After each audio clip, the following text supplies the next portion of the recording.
Hello everybody, welcome to tonight's Interesting Modelling Company Sunday service. It's very tense in the workshop tonight, which I'm not going to tell you why, but I think some of you can guess. He says glancing at his iPhone, but no, it's not. Let's not go down that road, Drew. Let's not go down that road. Just to be clear, it's tense in Jonathan's workshop. It's tense. Yeah, I can tell you. Very, very tense. Anyway, good evening. Welcome to tonight's show. We've got a couple of different things to talk about tonight. And I'm going to be doing some talking about a kit I have here in the office, but it isn't a new kit. It's about 50 odd years old.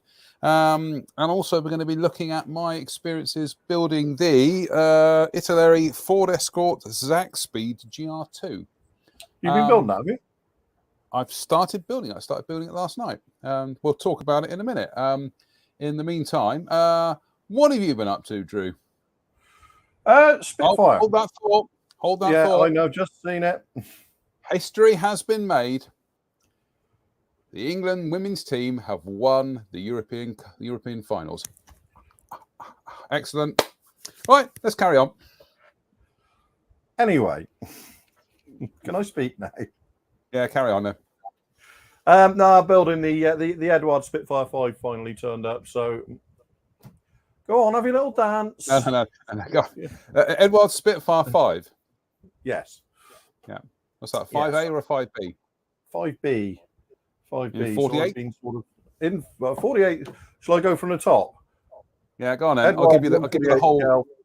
There we go. Edward 148 scale Spitfire 5B, the late variant. So yeah, I've just been noodling with this for the last couple of days, and the thing is with these kits, the interiors are so complete that you kind of like have to put the first couple of days aside, just to deal with the interior. The one I'm doing is a very, very late one from, let me check, from November 1943, which is extremely late for a Spitfire 5B. So late, in fact, that it's got 6-stack exhaust rather than the more normal 3-stack on a 5. But that means I've done a lot of weathering and stuff on the interior because I want it to be really beaten and chipped and weathered. So it's had lots of hairspray work, and I'm still working on that. So that's all going to go together in the next couple of days. Where did your cockpit green come from? That is Tamiya XF71. That straight from the bottle. That's what's very good, isn't it? Yeah, which XF71? Remind me what the name of that is. Cockpit green. Cockpit green. Because I found they do an Imperial Japanese Navy kind of like green. Well, that's what this is for. This is actually for Japanese aircraft interiors. Okay. Now, initially, when it was released and I tried it, I thought it was a little bit vivid for aircraft grey green. Yeah. I don't know if Tamiya's colours do have a tendency to change slightly over time. Yes. And this bottle is fairly recent, and to me, it looks like a really, really good aircraft grey green. Yeah, carry on. I'm just going through my shelf here because I think I've got that colour here, and it's what I've been using for RAF interior green for about the last. Oh no, actually, I've XF14. You say? No, XF71. Oh right, okay. Hang about, because I've got. Oh no, sorry, sorry. Hang about. God, why are you?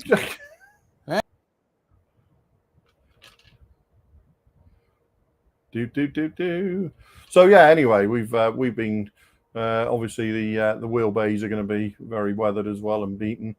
Here we go.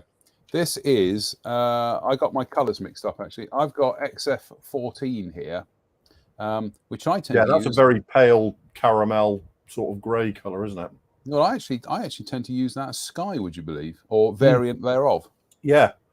It's not a bad variant. It's quite quite pale and grey. Carry on. Don't worry about me. But yeah, so I mean, this is a typical Eduard modern kit, in that it's basically everything goes together absolutely beautifully.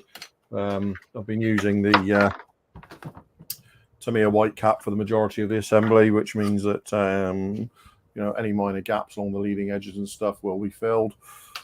And as previously discussed, I'll zoom in a little bit. I have 3D printed my own cannon barrels for it, which means that in due course, all I'll do is drill out the areas where the cannon should go, and then they'll be sort of let into the leading edge, like so. And then you get a very strong one-piece cannon barrel.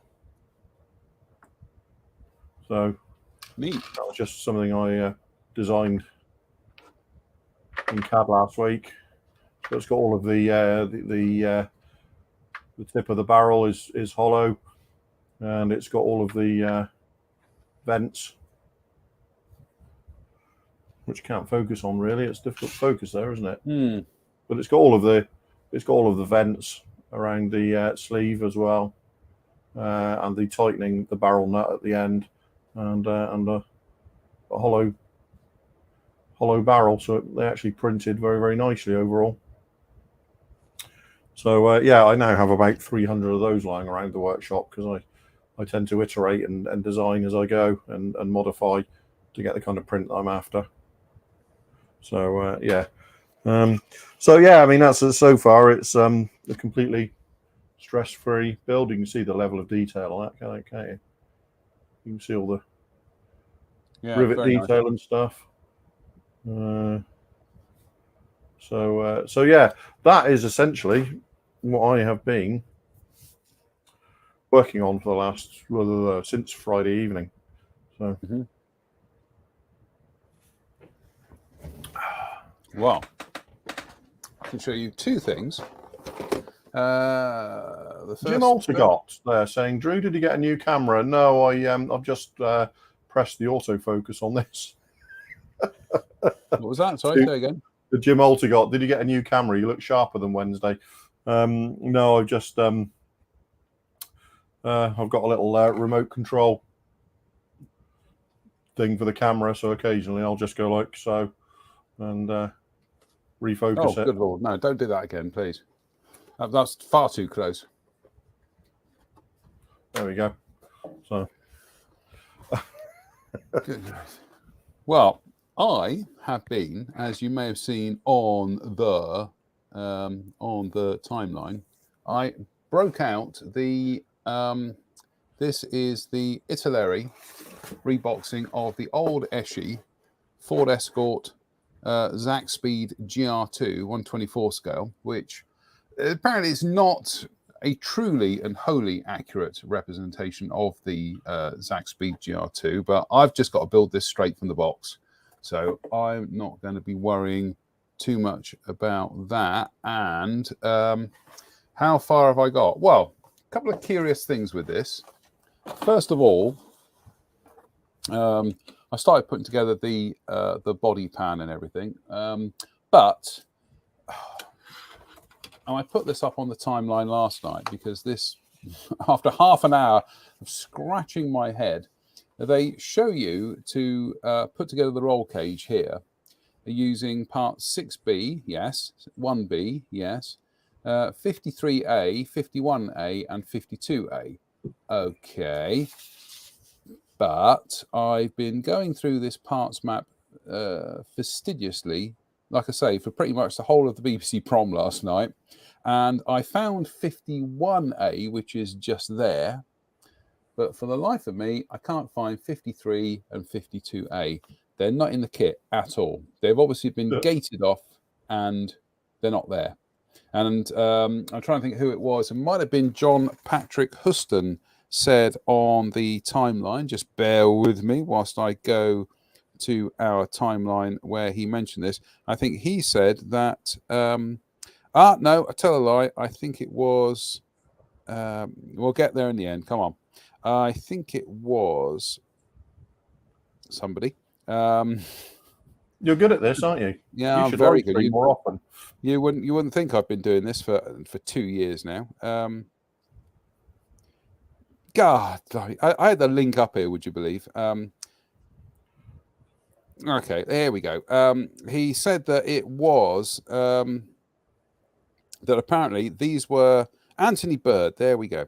Anthony Bird says if you look at the Sprue A from their earlier RS 1800 2017 release, the two parts you seek are on the extreme right of Sprue A. Yeah, and I'm looking at Sprue A here, and there is nothing to the extreme right of it. So it looks like they've shut the sprue off, haven't updated the instructions, or they've accidentally shut the sprue off when they shouldn't have. But anyway, so like I say, I spent the whole of last night trying to find these parts of the roll cage, and they're not in the kit. So never mind, I'm not going to worry about that. We've got the rear bit in place, so we'll get that done. Other than that, what else have I got done here? We started putting together bits of the engine. So you got the basic kind of transmission is done there. There's a few other odds and ends, but what I'm going to do is I'm just going to build this up into a series of sub-assemblies. I'm undecided whether to keep the bonnet separate so that you can see the engine, or whether to just whether to glue it shut or not. I feel that seeing as Italeri have provided bits and pieces for the engine bay and everything, I feel it is behoven upon me to show it off in one way or another. So that's what we'll do. You can hinge hinge the bonnet. So that's what we'll do. We'll hinge it and you can see it, and we'll just go that way. Build for the company. Exactly, it's a build for the company. I got to say though, Drew, I love these Escorts. That's a proper Escort, isn't it? It's it's just Mark 1 and the Mark 2 were proper Escorts, weren't they? Yeah, just that period of the Escort's life where the shape of it and these big kind of like Mexico-esque wheel arches, and I love the headlight arrangements on them. They're just utterly fabulous looking cars, really. My uncle used to have one. He didn't have a country farm, but he did have he had a Ford Escort Mexico actually. Yeah, the Mark 3 got a bit 80s, a bit frumpy, and bit square. Yeah, these square and frumpy. Yeah, but these fabulous cars. So that is what I am. That's kind of like trudging along in the background at the moment, as a kind of background project. But I do have the meat and potatoes here that we're going to talk about tonight, on top of many things. And well, okay, let's jump straight in and say that starting from tomorrow, we're starting a new month-long celebration, and you all know what it's going to be, don't you? It is going to be Airfix August, hashtag Airfix August, a month-long celebration of all things Airfix. Just grab a kit and join in. Any Airfix kit, any subject, any scale runs August the 1st to August the 31st ish. But that's pretty much the plan. I've just illustrated it with the Spitfire Mark 1 because that's going to be my contribution to Airfix August. But honestly, folks, anything doesn't matter. Just grab something and build it, and we'll see. You're planning to get that finished in August. Sorry? You're planning to get that Spitfire done in August. Wait until I show you what's involved, because it is a surprisingly not very complex kit. Well, no, it was their first one, wasn't it? It was the first super kit, and it's I'll tell you what, we've got we'll do a kind of breakdown here, and in fact, one of the things I'm going to do a quick demo tonight to show you how to get rid of the residue of masking tape, especially masking tape that's been holding kit parts together for the last 32 years. So, but yeah, my experience of that is with great difficulty. nah, it's a piece of cake. I'll show you how you can do it.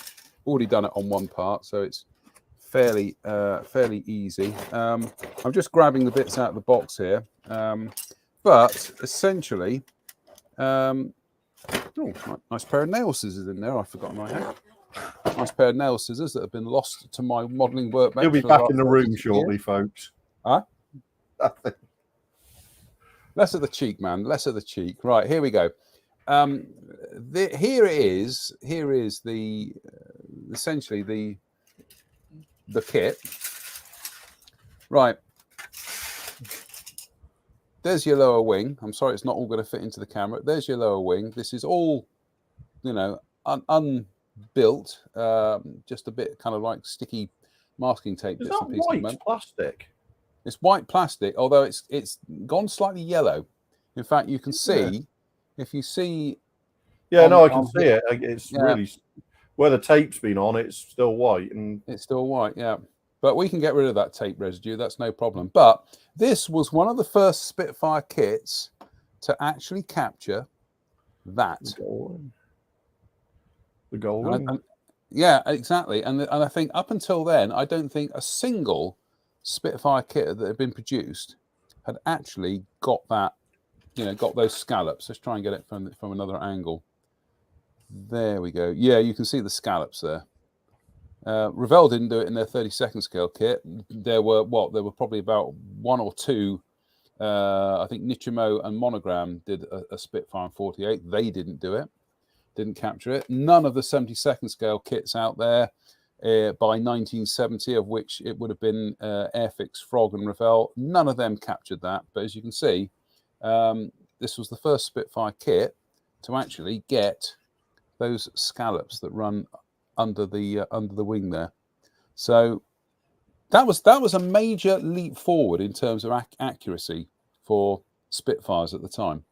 And in fact, this kit still, by and large, is, you know, quite an accurate model. But look, here we go. We'll just whiz through some of the bits here. There's your kind of like tailplanes. The ailerons are one piece, which is good news. Upper cowl, which is in one piece. I've got the engine panels there, which I've taken off, which need to be kind of cleaned up there. I've got more bits of tailplanes there. We've got the rudder. Obviously, only a broad chord rudder because this is a Mark 1. And then we've got the upper wing halves with the separate gun panels and everything. And I don't know whether you can pick this up on the camera, but everything is, all these panel lines are all faintly engraved, including the rivet detail. Yeah, you can see the rivets quite clearly. I mean, that was a big leap forward in kind of kit molding technology at the time.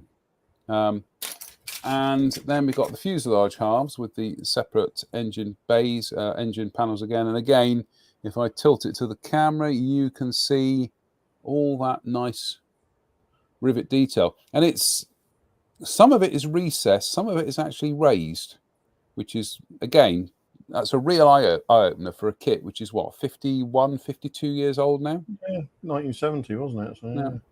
This is kind of like Edward levels of detail, but 50 odd years ago. I'll qualify that, Edward levels of detail. And there's the other upper wing or whatever, because we then come to the rest of the kit, which is pretty much contained on 2 sprues, and that's it. So you've got this sprue, which has got the engine bearers, the gun, the ammo boxes and everything. You've got the wheel hubs, undercarriage doors. You've got the oil cooler there, the cockpit door battery. That's it. That's it for that sprue.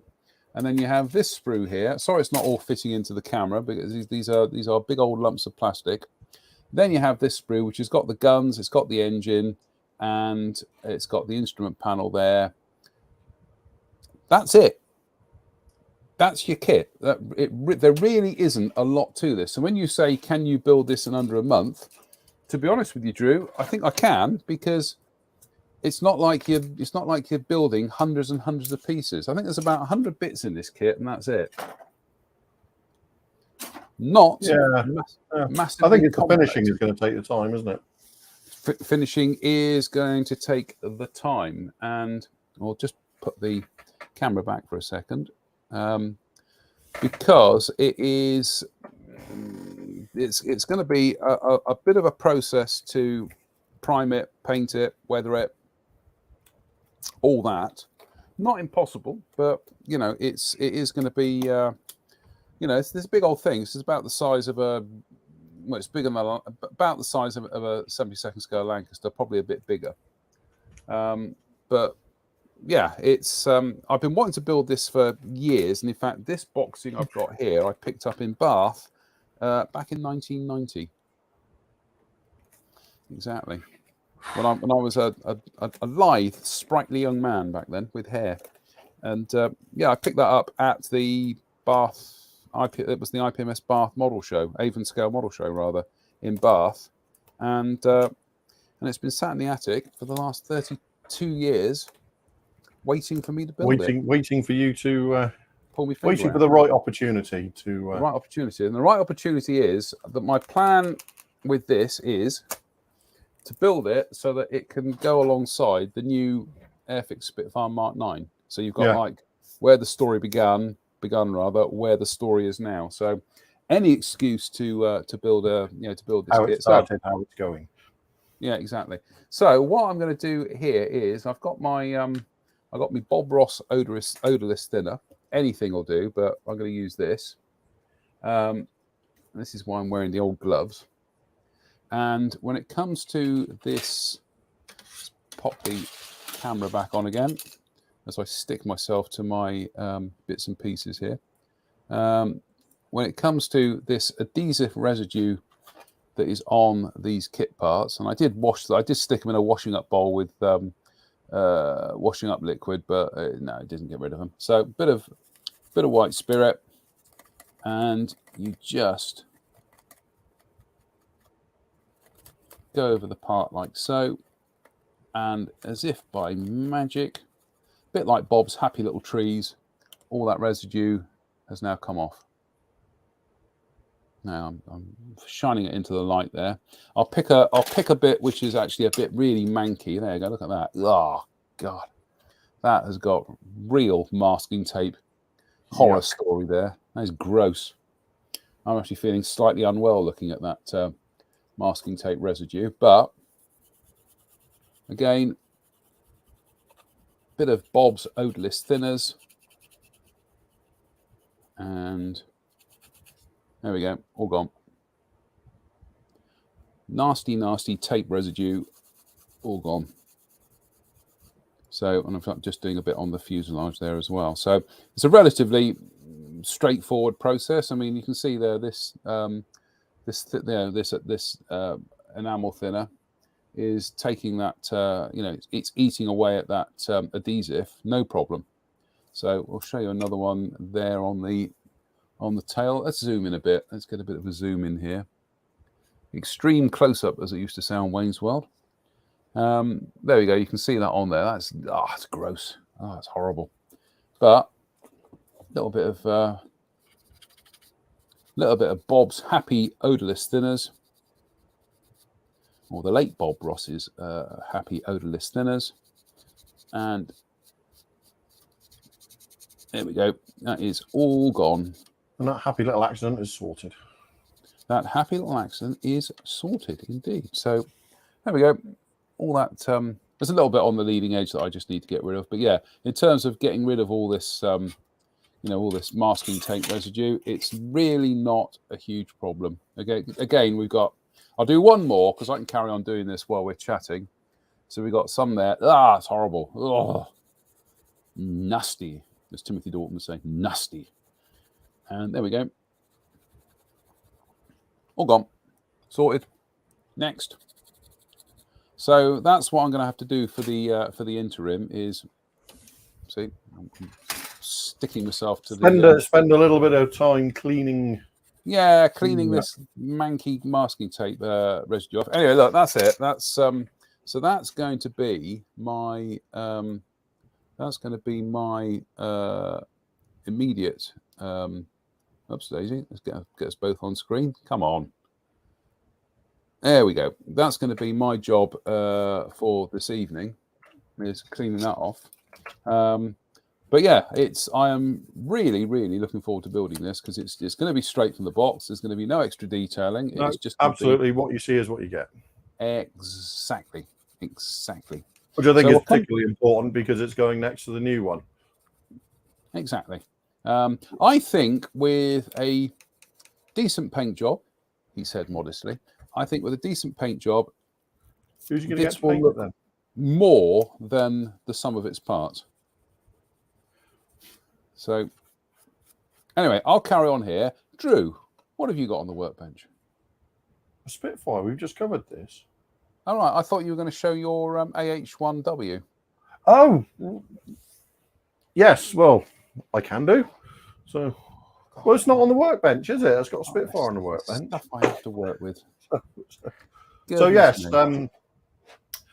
Dream Model announced this about six weeks ago or so. And last week I saw it on Hannon's, and I kind of, for some reason, I had a bit of a brain F, and I thought it was the AH1Z. I'm going to say Z because it's American. I thought it was the Viper. Right. And I kind of ignored it for 2 days, and then I looked at it again and went, hang on, this is the whiskey. Yeah, hang on, you pillock, this is the whiskey. So I immediately ordered it, and it turned up in the week. So yeah, this is Dream Model's third variation on the UH/AH1 platform. So we've had the AH1Z, the Viper to start with. Then we had the UH1Y Venom. And now they've released an AH1W Super Cobra, which is in the late variant. So once you look in the box, you realise that it's as with the Venom. The first thing that strikes you is that you get basically an entire AH1Z set of AH1Z sprues. So there's an entire AH1Z in this box. And then you get one extra sprue, like so, which has got all the AH1W, the whiskey, late fuselage, and parts, including that beautiful curved twin blade rotor there. Now, what leads me to think there's an early variant coming up at some point, mainly is this bit of sprue here is empty, except for the exhausts for the alternative engine arrangement. So what makes this a late model, AH1W, as opposed to an early model? Well, the first thing is the engine exhausts on the late ones are horizontal, the same as they are with the Venom and the Viper. I think there was a problem with heat and fatigue on the tail. So in the mid-late 90s, they all switched this horizontal arrangement for the exhausts, which looks most peculiar, but obviously did the job.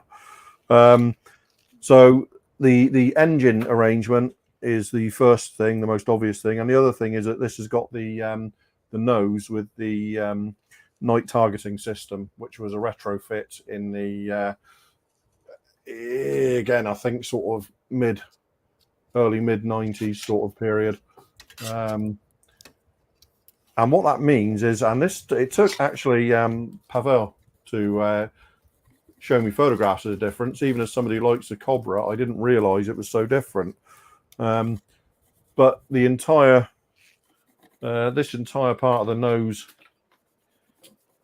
here is actually deeper on the later variant, which means that the canopy is shorter and deeper at the leading edge. because on the early variant with the normal toe targeting system, the canopy comes forward to about here.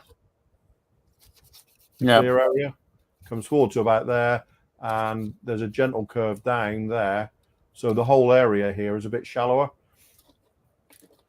Now what that means is that you could potentially modify an early one to a late one, but it's very, very difficult to go the other way around. So hopefully when they say they're going to do an early Cobra, the other thing they'll include is a new set of fuselage halves with the original toe targeting system, which will require new fuselage halves and a new canopy, because the canopy has to be sort of, if you see the leading edge of where my has to come down to about there with the same sort of curvature. So whether they do that or not, time will tell. I certainly hope they do, because what that means is that if they do, you can do the very early Super Cobras in the 3-tone grey, green, and black scheme, which is a deeply attractive colour scheme. Well, we were talking about this before the show, because I said that I built the Italeri AH1W in that very scheme, but then we were pontificating as what year that kit came out. You thought it was 89. I thought it was 87. And it turned out it was 87. So anyway, overall, I mean, hopefully you can see that the kind of levels of detail we've got on this, it's absolutely fantastic set of moldings. Hopefully you can see that detail. It's rivets. You've got the just to give a sort of an indication of the difference, some of the major differences. If you have a look at here, that there is the stub wing, the weapon stub wing for the AH1W. Yep. That there Good is Lord. a stub wing for the AH1Z. So you can clearly see that it's a much, much bigger wing, much wider range of weapons can be carried. But yeah, it's quite surprising, isn't it? Just a how bit. much bigger, how much bigger it is. And the other thing is, if you have a look, these are the tail planes, the stabilizers on the AH1W, and then bear with just a second as I find the AH1. There you go, and there are the AH1Zs. So it's literally they've added a constant chord section inboard. Yeah, that's that really is that's like the difference between a Canberra and the EB57. You know, it kind of really throws into sharp relief sort of just how how much bigger, or how much more capable the Z is. There's your it's got that twin blade main rotor, the teetering rotor with the curved tips. And if I show you that and then put so the AH1Z has got much smaller rotor blades, but there's 4 of them. Yeah, that's tiny. So it's actually in terms of surface area, it's a little bit, the 4 blades will give it significantly more surface area. Yeah. And obviously much higher maneuverability. And also you've got the obviously you've got a twin blade tail rotor on the Whiskey, and I mean there's it's a 4 blade tail rotor on the Zulu, but it's kind of like 2 sets of tail rotors at 90 degrees, much like the Apache. So yeah, and something that strikes me is that the original AH1Z fuselage is beautiful as well, but some of these details like around here, like the slime lights and things, are quite raised. They're quite obtrusive. Chunky. Not super. It's not terrible, but it is very noticeable that when they've Given the when they've done level of finesse the rest of the kit shows, Yeah. they kind of like. and then they come on funky the in there. on the AH1W there, look, it's just some engraved lines. Yeah. So Bizarre. Dream Model really are improving with every release. Quite significantly.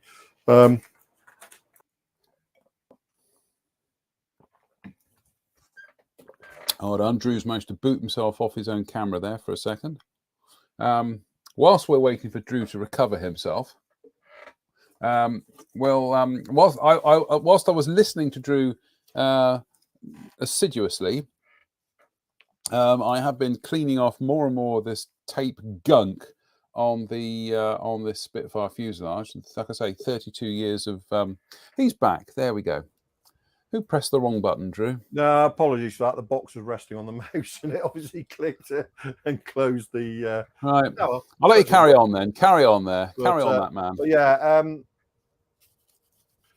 So instructions wise, you can see it's a very simple build, really.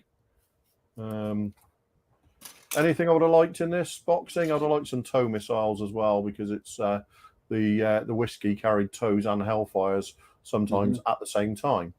So I would have liked that, but overall you can see it's a very, very straightforward. It's not really particularly more complex than the 35-year-old Italeri one, is it? In most ways, just incredibly more detailed. Just vastly more detailed. So in terms of schemes, all of the US Marine ones are in the 36375 and 35237 scheme.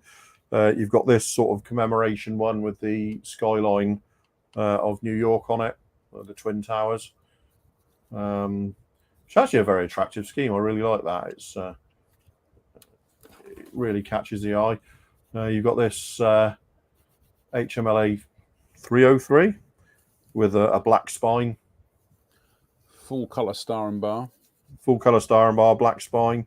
In contrast to most US anniversary schemes or commemorative schemes, these actually appear to be quite nice and restrained, don't they? They appear to be quite tasteful. They're actually very, very tastefully done. I kind of like them. And then you've got this one here with invasion stripes from HMLA 467. But again, like I say, it's got diamonds all along the tail there, all along the tail boom, which is nice. But again, a nicely, not overdone, nicely restrained scheme, I think. And then my particular favourite is this Turkish Armed Forces one with the three-tone camouflage, which is very similar to the original US Marine camouflage, just with a brown in place of the grey. And I just think that's a really very attractive scheme. I had to do some research because I was uncertain whether the Turkish ones had the flat exhausts, because I know they certainly went into service with the vertical exhausts. But I did some research, and yeah, it's absolutely fine like this. It's a completely kosher scheme to do it in, like this. So yeah, that's a Dream Model kit. I think I paid, it's about £27, this model. Okay. Now we can discuss value for money all we like. I don't think that's too bad for what you get in the box.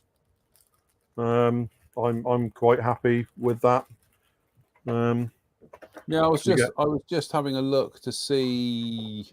I know they're not comparable, but I was just having a look to see how much the Italeri, the 35-year-old Italeri kit is these days, and they retail pretty much anywhere between about £8.99 to £13 these days. So yeah, I mean, I would like to relative. I would actually like to pick one of them up again, just because it's a very, very early one. So I might have a look at picking one up, and it's actually a really nice model. It is a very, very nice model, and they also did the AH1T as well from that boxing, which is nice. So I'm actually hoping that Dream model are going to continue with the Cobra theme, and perhaps hopefully give us an AH1T at some point. Yeah. And if we're very, very good boys and girls, maybe even an AH1J, which would be then we'd have the complete Sea Cobra family, which would be really nice in 72nd. But it's a fabulously attractive helicopter, isn't it? It's always been, well, this is the thing, is when the Italeri one came out in 1987, I remember being in betas and having zero interest in the helicopter. I saw the box art, I saw the scheme, and I thought, I've got to have one of them. And I did build it. And I built the 48 scale one when that came out in 1992-ish. Never built the 48 scale one. I've never built the 48 scale one, but but yeah, I mean, it's Drew, what did Julian Dallimore there? What did you think about the Academy Cobra? The H1Z or Z, 35th scale one. It looked beautiful, but I never got one. Not my scale. Okay.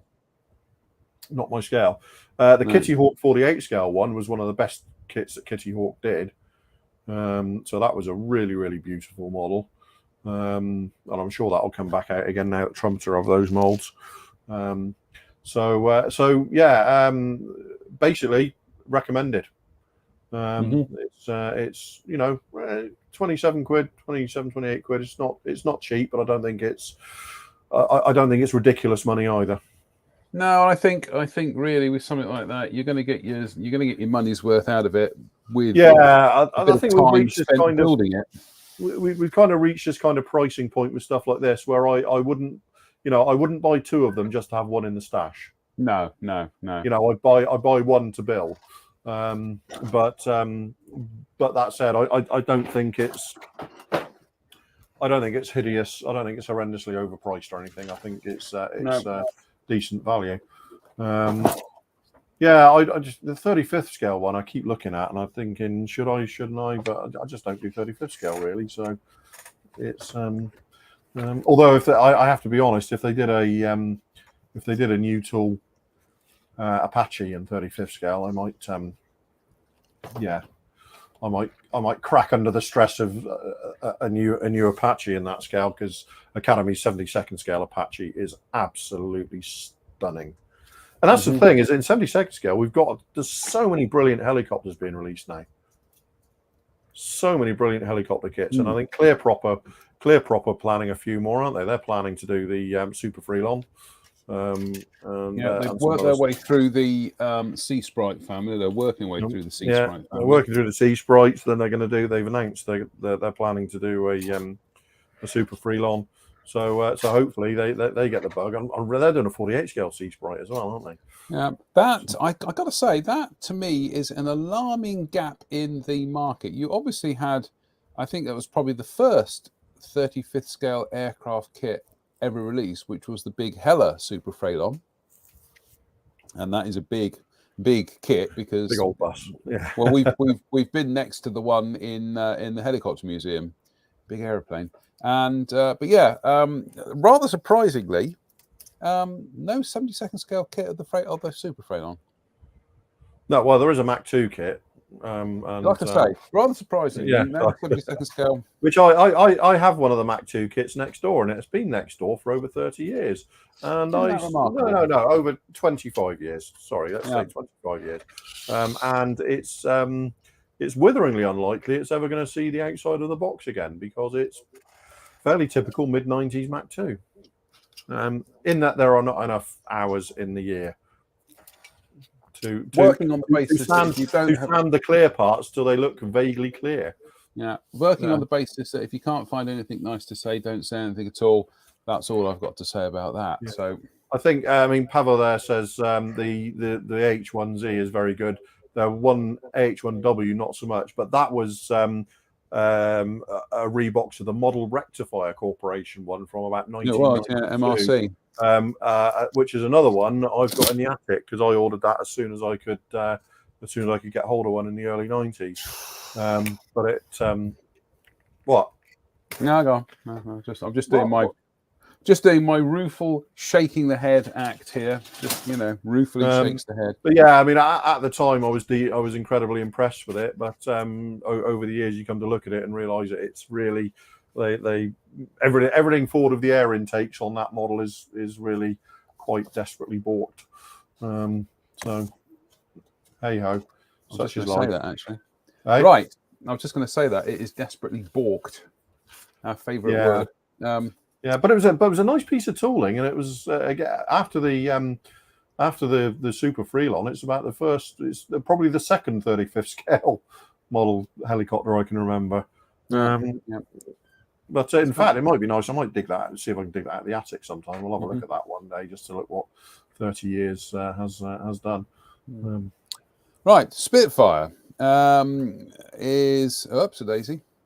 What colour scheme am I going to finish it in? Well, I'm going to finish it with the shiny new decals that were included in the most recent Vintage Classic reboxing of the Spitfire Mark 1, which it's the same schemes. It's the same schemes as the original Airfix kit, but they've been done to a how can you modestly say this? They've been done to a slightly better level of accuracy and completeness.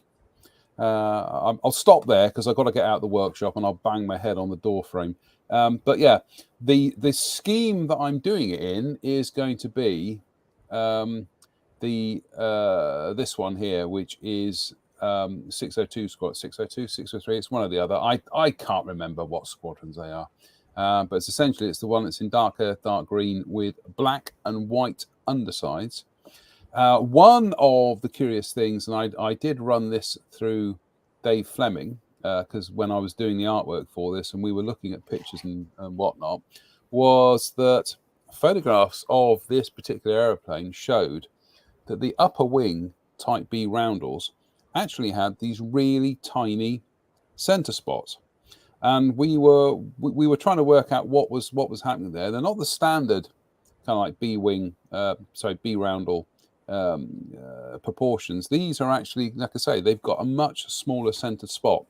But we looked at the photographs. I did some kind of like measurements and calculations and tried a couple of things, but that was the best. That was the most likely combination. They're also, as you noticed, they're also much smaller than the standard upper wing roundel as well. Yeah. It's a weird scheme. It's that period of Spitfire camouflage where no two aircraft were finished the same, quite frankly. No, that's the scheme. I remember when I got this kit back in 1970, a long time ago, and Dad was building it for me. I remember looking at the instruction sheet and thinking that this one was the one that I really liked, the one with the black and white wing. So that's definitely what I'm going to be building this time. And I think it will provide a nice contrast to the to the Mark V as well, Mark 9 rather, which will be whoever's building that one for Telford, but that will obviously be in ocean grey, dark green, medium sea grey, unless they build the French one. No, I'm that's all I'm going to do. Build it straight from the box. Whether I pose the engine visible or leave the gun covers off, I'm not entirely sure.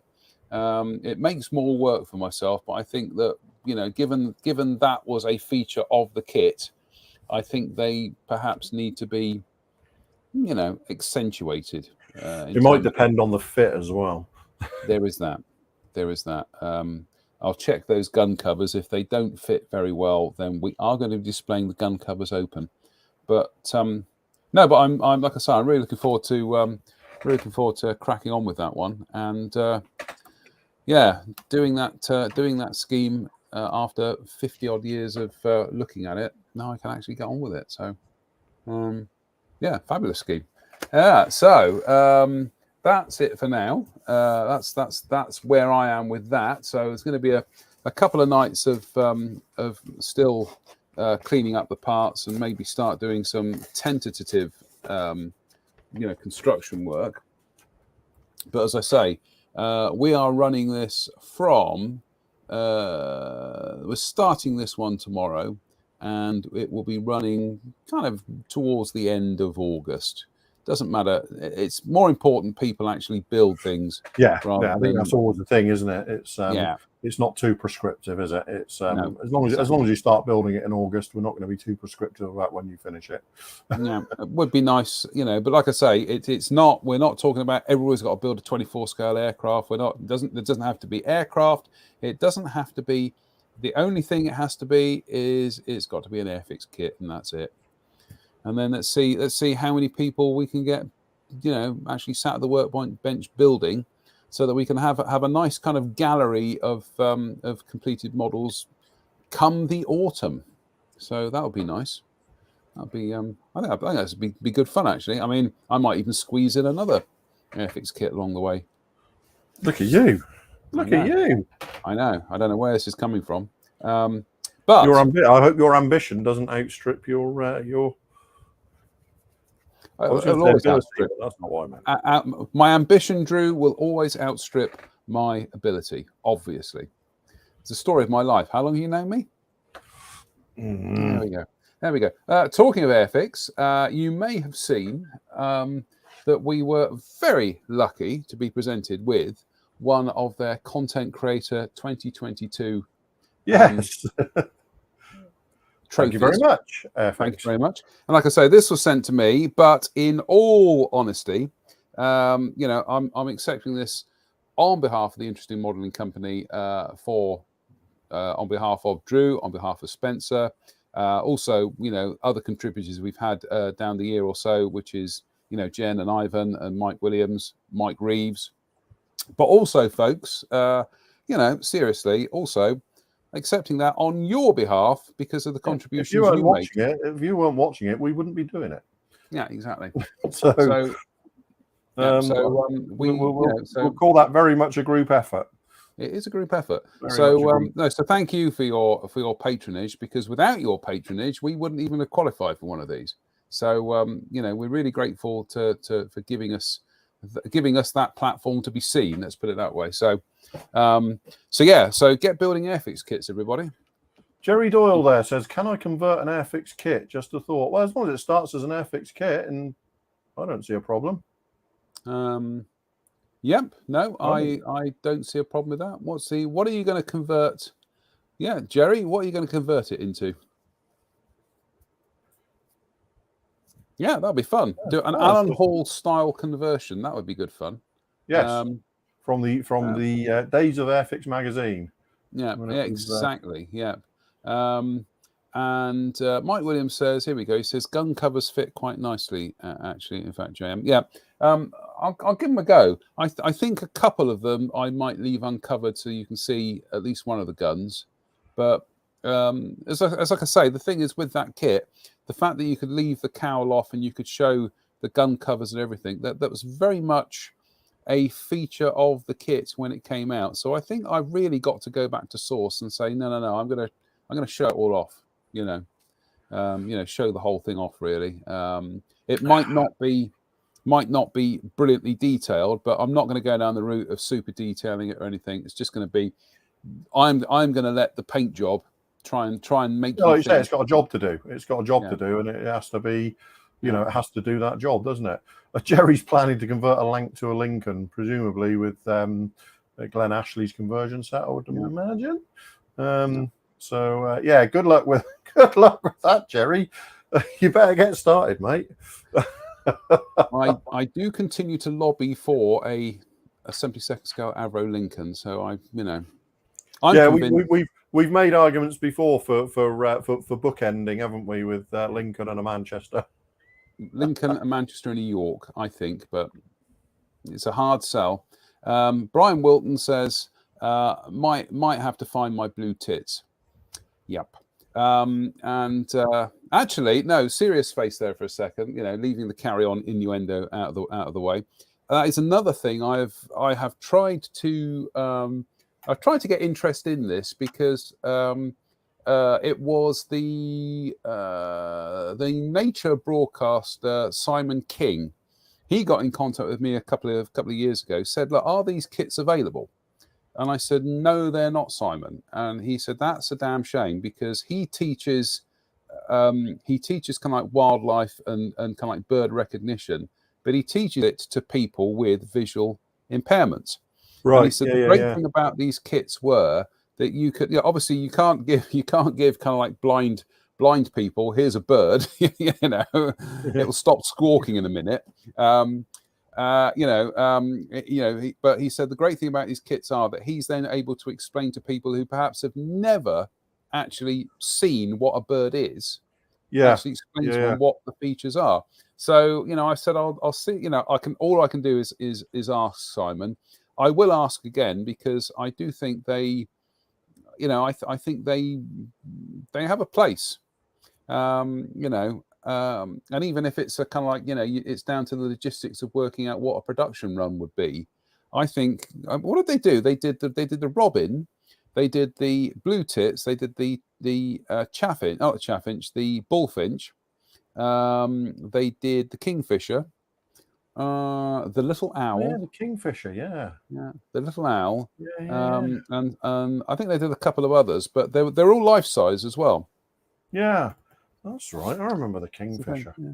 And I know out of all those birds that they did, the robin was the most successful because people bought them, built them, painted them, then they've just become incorporated into everybody's Christmas decorations, But exactly. I was just thinking, actually, I think the first model I ever built myself, i.e., without anybody, like Dad building the Revell 32nd scale Phantom for me and stuff, much like your Spitfire. The very first model I ever built myself was the Airfix Brontosaurus. Yep, we've spoken about this before.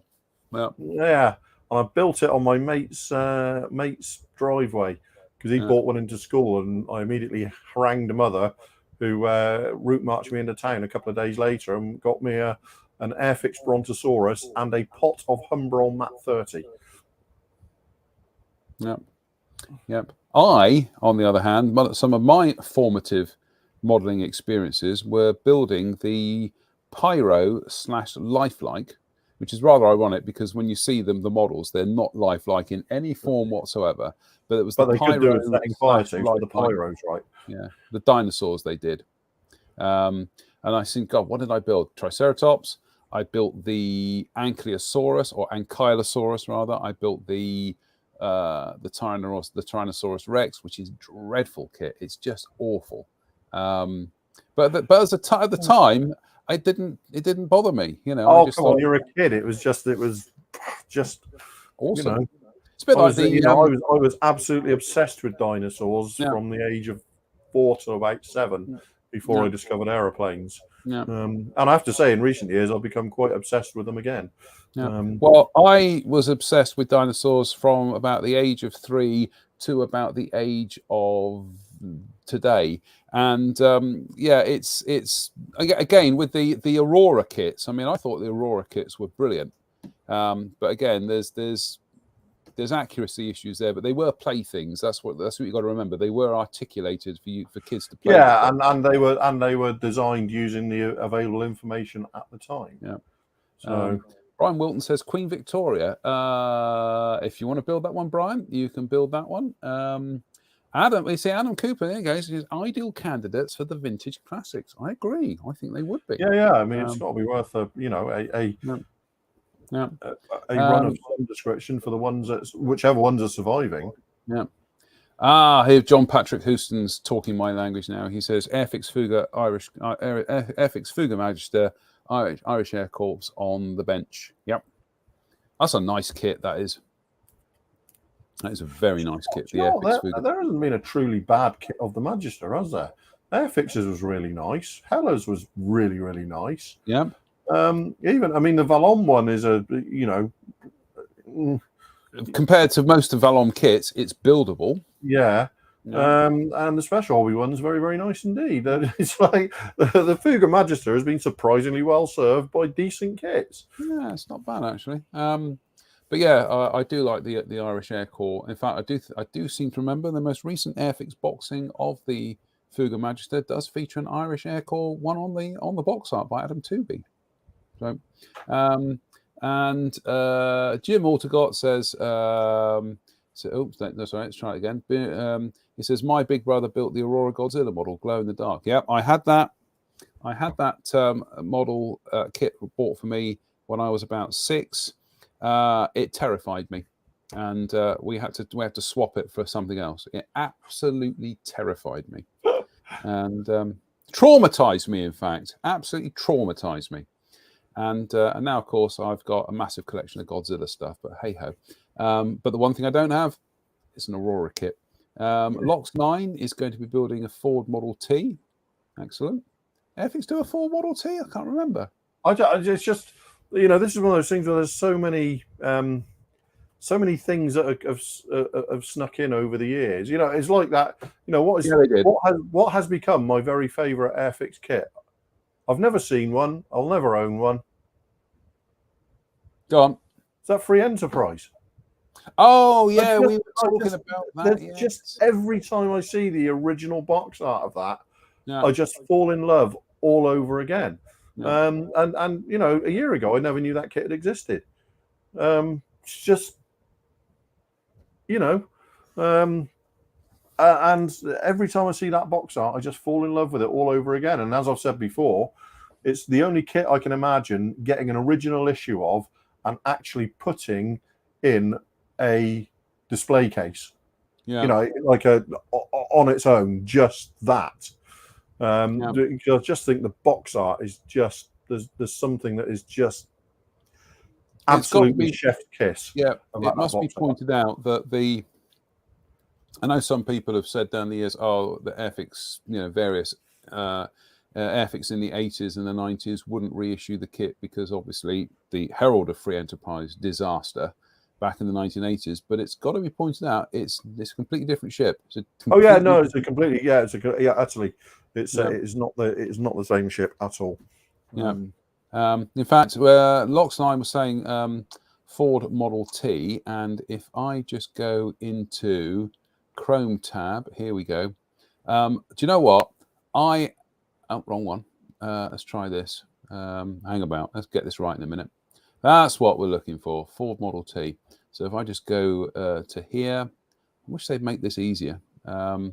Window, that's what I'm looking for. Preview. There we go. We can. Nope, it's not letting me do it. Oh, God, what a pain dons the derriere. One more go at this. One more try. Share screen. Window. Come on. Oh, do you know what? I'm going to cheat. I'm not even going to do it. I'm going to do it this way. I like to have I like to have the images so that they don't. So we can actually get them to fit the screen. But then when you do them this way, they don't fit the screen. But we'll just do it this way. Right. Long story short, this is the box art to the Airfix Ford T. And this is actually the 1970s boxing. And I love those boxes. It's the same. Yeah, it's the same format they used for their historic figures and a few other bits and pieces. But I just think that's an utterly gorgeous packaging system. They just looked quality. But yeah, they did do a Ford T. I forgot all about that in 32nd scale. They did a lot of cars in 32nd scale. But yeah, so Lox 9 is building the old Ford T, which is a Ford Model T, which is pretty good. Who else is doing things? Phil Prisk says the 2 hovercrafts would be good to be released and very unique. Yeah, I'd agree with that. I know the SRN4 was released 20 years ago, but the SRN1 hasn't been seen for infinity. Early 1980s that was last seen. Michael Scott is building the beginner's Tiger and Sherman, pure stress-free pleasure. Absolutely. And what else have we got here? Yeah, Lox 9 says Airfix 32nd scale cars, Ford Model T, Prince, Vauxhall, Prince Henry, Austin Cowley. Yeah, they did some absolute belters in 32nd scale. Simon Lewis, here's a question. He says, hi all, anything planned for another festival of modelling this year? We haven't got any plans for one at the moment, Simon, but that could change. Yeah, we'll see how we go through the autumn. See how we go through the autumn at the moment. Yeah, exactly. Nick Brown is building a Wellington Mark 1C in 9 squadron colours. Excellent. Simon Lewis is going to be building the 76 scale Opel Blitz. Very nice kit, that. James Ray, I could put together the Battle of Britain class Battle of Britain class locomotive. Actually, James, that would be quite smart, because obviously August segueing into September. September is Battle of Britain month. I know it's nothing to do with the Battle of Britain, but I think a Battle of Britain class locomotive would be a nice touch. I'm just seeing some of the other comments here. Locksmine is going to build a Prince Henry. John Patrick Huston says just completed a Fuga in Bangladesh markings. I'm guessing he used Joe Maxwell's sheet. I'm guessing he did. That's actually. green and red, isn't it, Rangel? Yeah, I've got that sheet as well. It's brilliant. It's absolutely fantastic. James Tainton says, I've got a Mirage 3C. Yep, nice kit, that. It's actually not bad. And Mike Williams says, I'm in with the Airfix, the new tool one, Airfix 72nd scale B25C/D Mitchell plus Edouard Etch and mask sets. And Rob Monfils says he's going to have a go at a Hawk 200 using the Airfix 100 kit and a Neomiga conversion set. So yeah, honestly, folks, you can do conversions. You can build it straight from the box. You can, kind of like super detail it. Yeah, as long as it starts off as an Airfix kit, go for it. Really. Just trying to see what some of the other comments are here at the moment. No, that's it. Did they either do a Jensen Interceptor or a Reliant Scimitar? I don't think so. I'm just going to check. Airfix, Jensen Interceptor. I'm just checking.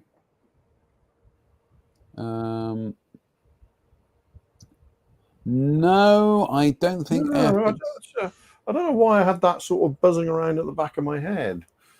Nothing showing up here. And what was the other one? Was it Reliant Scimitar? Hang about the Scimitar. Let's just check. No, can't see anything either. No, possibly not. I don't know why. Just at the back of my mind, I was thinking. Yeah. Adam's there neither. Yeah. They did a Morris Marina. Does that help? Good Lord. Is there nothing that sums up the kind of like? Well, no, there is. I was going to say what better sums up the blandness of British motor manufacturing in the 1970s than I remembered the Austin Allegro, which, if ever you saw the concept drawing of the designer, his original concept for that car, it looked beautiful, and then management got hold of it and they kind of and then it turned out to be a fairly typical Leyland Austin mediocrity, we call it. Oh, I was going to call it the Austin Brexit, but I'm not going to.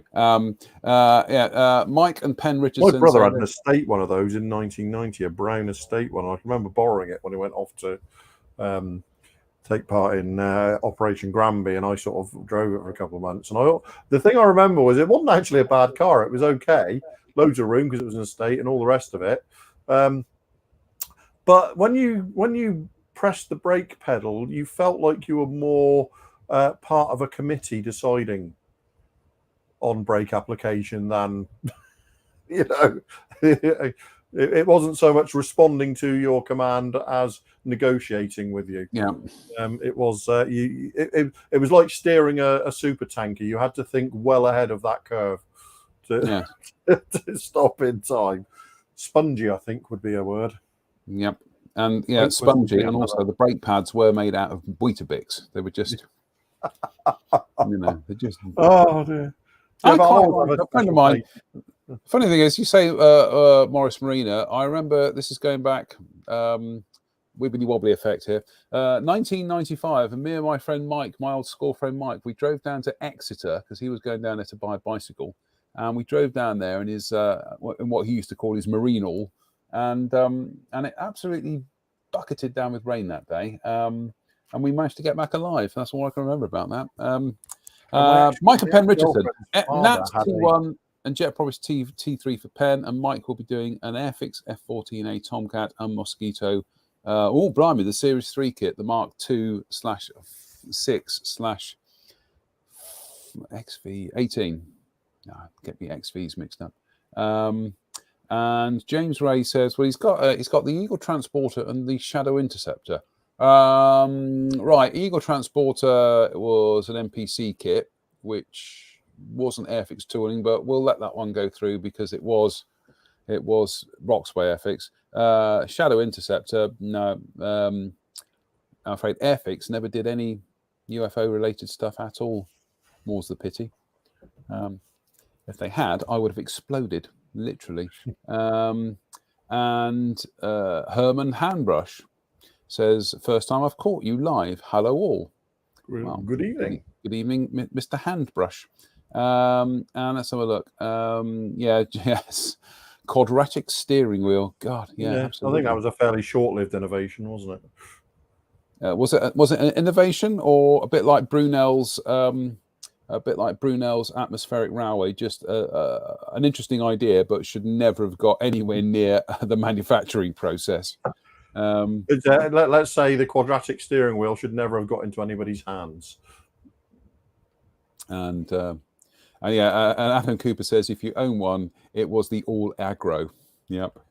Yeah, that was a shame, really. I would say everybody's talking about their cars now, and well, yeah, because it's just the cars of those times were so horrific. Yeah. You know, I mean, my ex-girlfriend's father had an Austin Ambassador, and oh my lord, it was supposed to be their sort of premium, you know. Was that like the Vanden Plas version of the Marina? Oh, it was just, you know, it wouldn't go up any sort of incline past sort of that. It was absolutely gutless, and it wallowed all. You could be driving along a completely flat surface, and it would still be wallowing from side to side. It was just horrific in every possible way. Lox9 says Airfix released a Ford Capri. Who knew? They did. In fact, that was released as part of their. I think it was they did a reboxing of the vintage cars going back about 30 odd years ago. So with the Escort and a couple of other ones. But yeah, they did a very nice. I think it's a Capri Mark 1 or a Mark 2, something like that. And just seeing some of the other, everybody's now listing their favourite or their least favourite cars. Let's put it that way. When it comes to least favourite British cars of the 70s, it's a wide open. I was going to say, what is your least favourite British car of the 70s? All of them, apart from the Mini, obviously. What's your least favourite British car of the 70s? Yes. I think the least favourite would have been the Mini. At least they worked. At least they were reliable.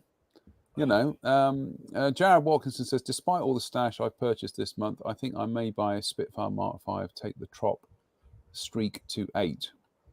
I think I understand what he means. Yeah.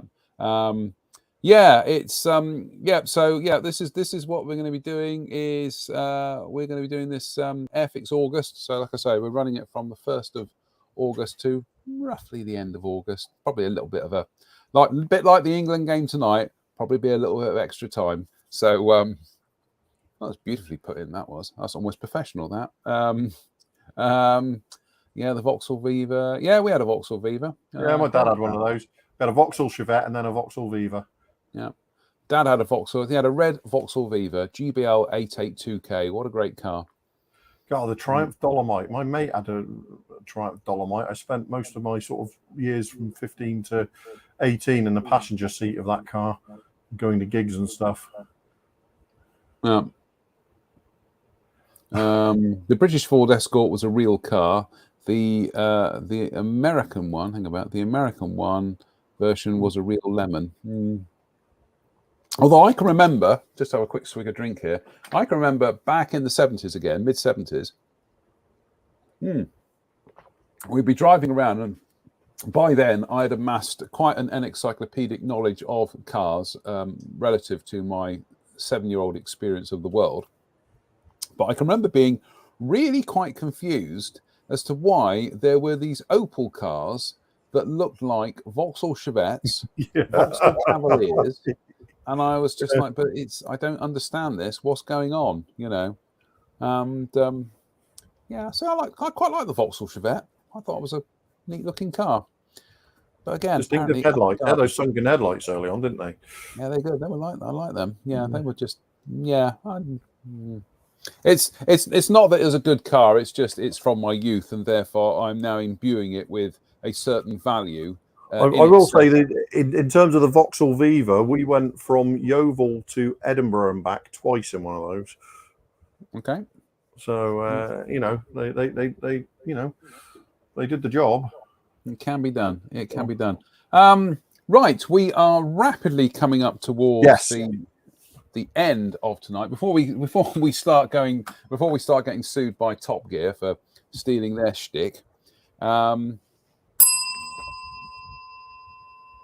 Nothing further from me. Huh?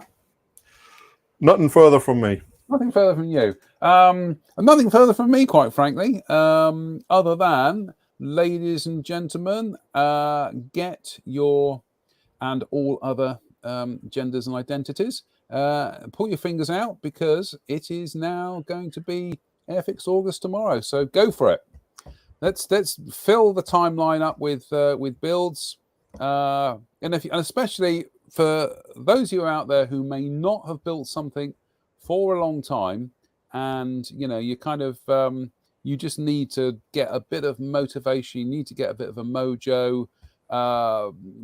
Pick something simple. Just build it. It doesn't have to be built to it doesn't have to be built to Francois Verlinden levels of excellence. Just get building, and and get your mojo back, essentially.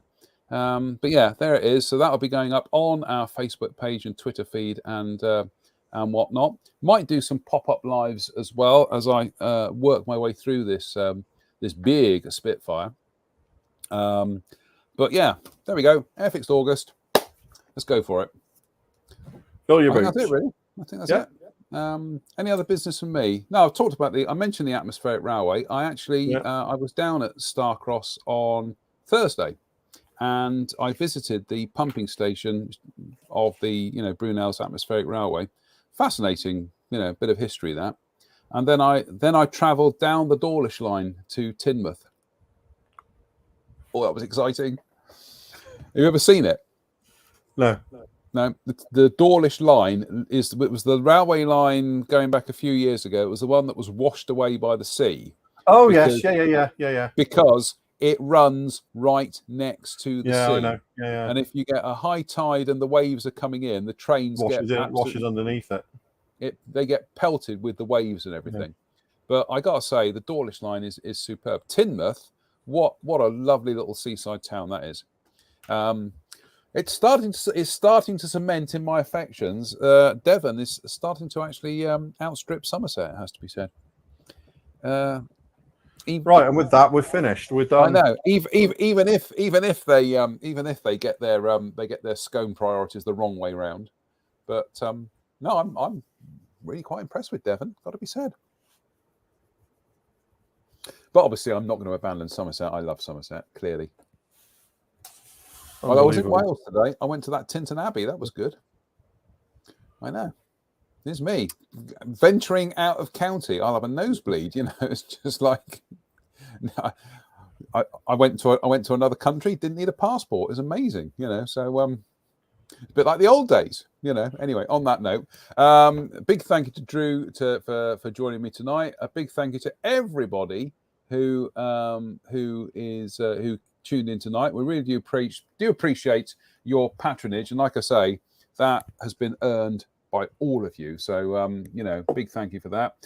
We'll be back on Wednesday. Are you back on Wednesday, Drew? I'm late. You're late. Okay. Well, I'll rope some unsuspecting poor soul into doing the show on Wednesday. So until then, everybody, get building your Airfix kits, and we'll see you on Wednesday. So for myself and Drew, bye for now. Take it easy.